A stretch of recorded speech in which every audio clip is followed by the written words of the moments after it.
For cheap D2R items, visit aoeah.com. You get 3% off with the code ARIAD. Check the link in the description. Hello and welcome everybody.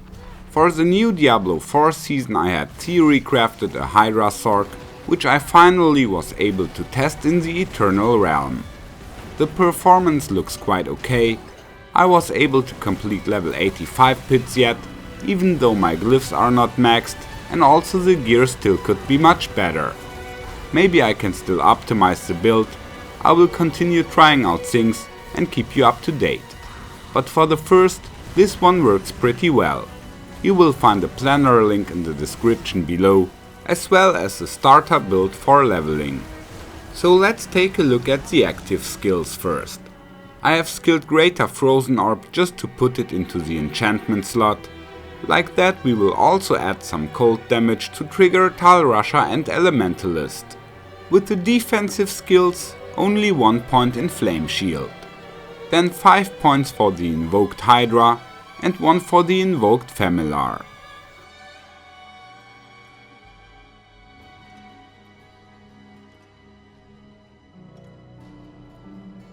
We also skill Wizard's Ball Lightning to trigger lightning damage and create crackling energy. Finally we take Supreme Inferno and the key passive Esu's Ferocity.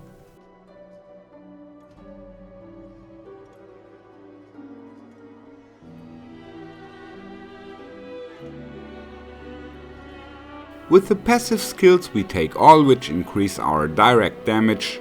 Lots of them are placed in the last 2 clusters. Primordial Binding is also very important, like that you will boost your damage by summoning multiple Familiars. Devastation does also great, as our damage will scale on our resources. So in the skill bar I got Hydra as my main attack, Inferno, Familiar and Ball Lightning to boost damage. I have put Ice Armor just to get the buff from Permafrost, and we will need the Flame Shield to protect. In the enchantment slots I have put Hydra and Frozen Orb. After testing different Paragon boards, I ended up playing Elemental Summoner, Frigid Fate, Searing Heat and Ceaseless Conduit. Another board being worth considering would be Enchantment Master. You'll maybe could put it instead of Frigid Fate or Ceaseless Conduit.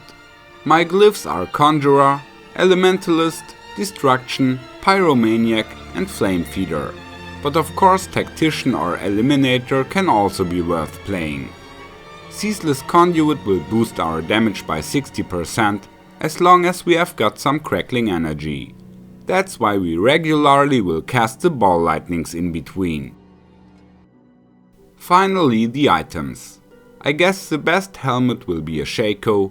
It adds 4 skills and 20% damage reduction. It adds armor which we otherwise would lack, and it adds maximum resource points. As this will increase our damage, we like to have a greater affix on resource. Here I have put the rune word Igni Cree to pull enemies by vortex. We also put a Shroud of False Death and a Ring of the Starless Skies. Also 3 unique items to play.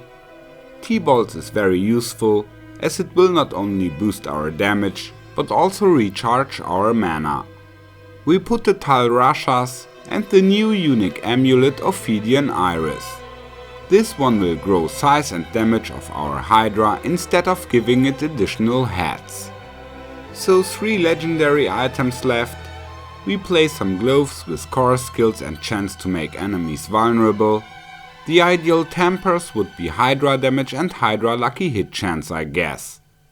With the boots we need to get some further armor, and mana per second would also be very comfortable.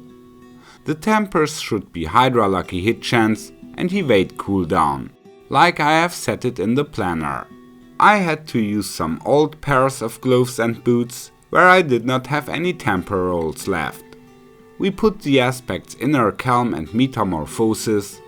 Latter one will combo with the T-Bolts to recharge mana.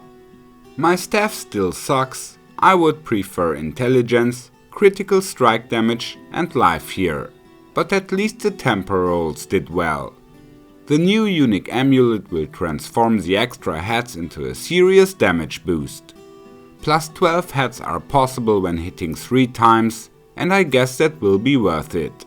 On the weapon I got the Serpentine aspect, which consumes all our resource for another huge damage increase. So it is fine to reload mana by evading. And of course it always pays to cast Hydra at full mana. I simply use the rune word Bak Ohm here.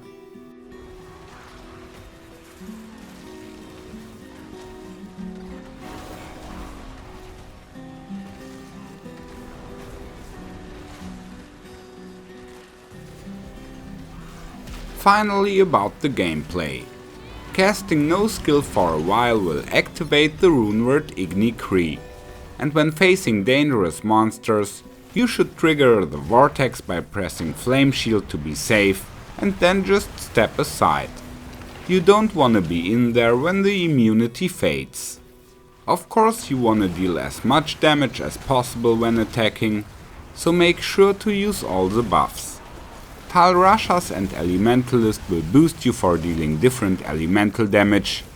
Cold is provided by the frozen orbs we cast automatically, and lightning by the ball lightnings we shoot in between. At the same time these will generate crackling energy to get the damage increase from Ceaseless Conduit.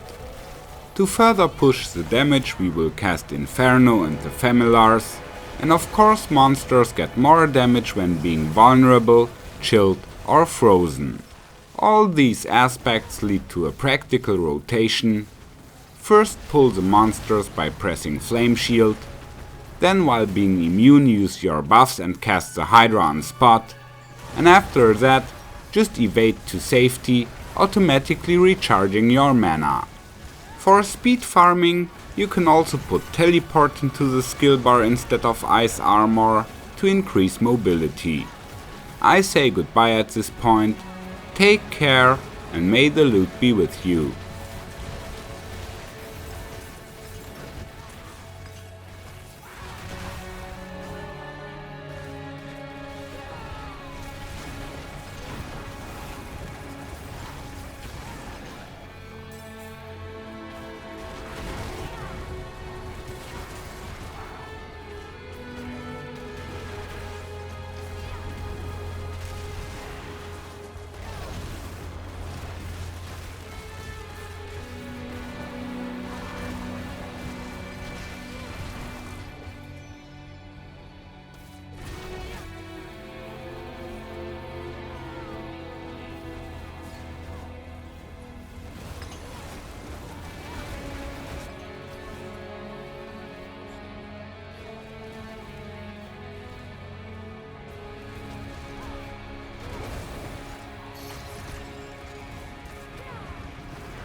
Follow me.